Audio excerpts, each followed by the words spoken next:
Ubundi uyu mugabo ni iki ko abantu benshi bamutinya? Ese koko arateza intambara nk'uko yabyivugiye cyangwa kwari ugukanga? Uyu mugabo ukunze kurangwa n'imvugo ishotoranya, ipfobya kandi akavuga ikiri ku mutima ntarutangira. Amazina ye yose ni Donald John Trump. Ni umunyapolitike wa Amerika, umucuruzi kabuhariwe, akaba icyamamare mu bikorwa by'itangazamakuru. Akaba yarabaye na perezida wa 45 wa Leta Zunze Ubumwe za Amerika USA kuva mu mwaka wa 2017 kugeza 2021. Ubu akaba yongeye gutorerwa kuyobora iki gihugu cy'igihangaje ku isi. Ubu agiye kongera gusubira muri White House nka perezida wa 47. Uyu arangwa n'udushya twinshi: ubushotoranyi, ubugambanyi, kwikubira ndetse n'ibindi. Yewe hari amazina menshi ushobora kumwita bitewe n'ibyo akora. Uyu mugabo nasanzwe. Nyemerera tugaruke gato ku bintu yigeze gukora wakwita ko ari ubusazi. Mu mwaka wa 2017 uwunganira Trump mu mategeko, avoka, ngo yashyize iterabwoba ku bayobozi ba kaminuza n'amashuri makuru yizeho, ababwira ko azabajyana mu manza nibaramuka bashyize hanze amanota ye. Aha wakwibaza uti yagiraga amanota ngahe? Ubundi se byari kumutwara iki? Ibi byatangajwe n'ikinyamakuru The New York Times mu mwaka wa 2019, gisubiramo amagambo cyabwiwe n'uwunganira Trump mu mategeko, avoka.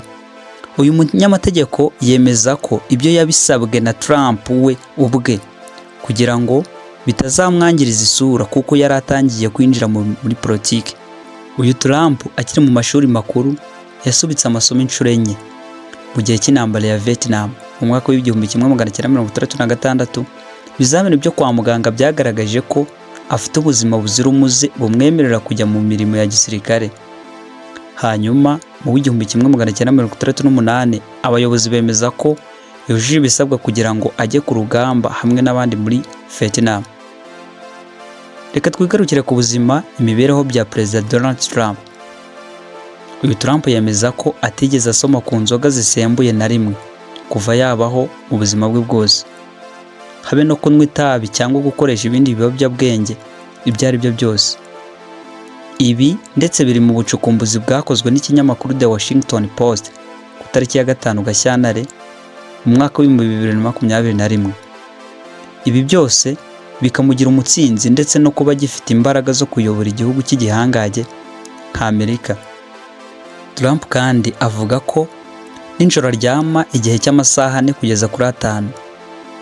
Akomeza avuga ko gukora imyitozo y'umubiri ngo ni ukwinaniza bikabije kuko umubiri awufata nka battery ifite ingufu zigomba gukora icyo zagenewe, bityo gukora imyitozo kuri we agasanga ari nka bya bindi mu Kinyarwanda bavuga ngo nukumara amabuye. Ahagana mu mwaka wa 2015 abamamazaga Trump bashyize hanze ibaruwa yanditswe na muganga wihariye wa Trump w'igihe kirekire wari ushinzwe umubiri we. Ibaruwa yavugaga ko Trump aramutse abaye perezida ngo yaba ari we muntu ufite ubuzima buzira umuze wa mbere ugiye muri uwo mwanya. Gusa mu mwaka wa 2017 uwo muganga yaje guhishura ko Trump ari wamutegetse ibyo yandika muri iyo baruwa. Icyo gihe mu mwaka wa 2017 abashinzwe kurinda Trump 3 bagabye igitero mu biro by'uwo muganga, bafatira impapuro zose ziriho amakuru arebana n'ubuzima bwa Trump. Uyu mugabo Trump ni umukire ku buryo abantu batabyumva. Ikinyamakuru Business Daily cyemeza ko Donald Trump atunze akayabo ka miliyoni 649 by'amadolari ya Amerika. Ariko mu minsi ishize hagamunutseho miliyoni 45.9 zingana na 1.5% by'umutungo we wose.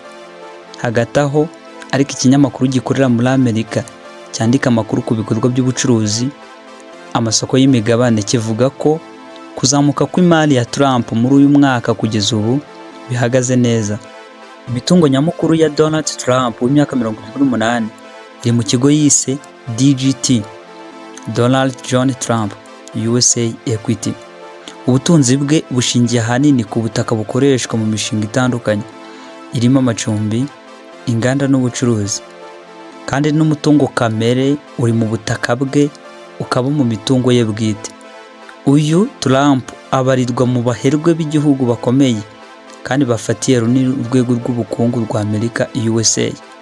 Ikiganiro cyo nimenya ko